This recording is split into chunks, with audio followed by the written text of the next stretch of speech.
एक बात पूछूं? हाँ। कितने गर्लफ्रेंड है तुम्हारी? एक भी नहीं।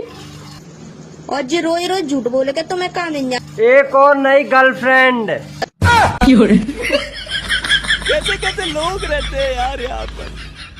वैसे तुम्हारा नाम क्या है? मुझे सब दीदी बुलाते हैं।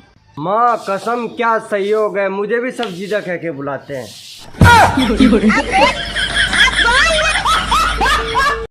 सुनो, मेरा एक काम करोगे? हाँ बोलो ना, क्या करना है? तुम ना पानी में डूब के मर जाओ। मेरे पास कल स्टोरी लगाने के लिए कुछ नहीं है। हम लड़के हैं ना, हमारे साथ ऐसा ही होता है। बच्चों ये बताओ, शादी में दुल्हन को घूंघट में क्यों रखते हैं? मैडम जी इसलिए कि कोई देख के ये ना बोल दे अबे ये तो मेरी बंदी है। किन बच्चों के साथ रह रहे हैं जो तेरा दिमाग इतना गंदा हो रहा है?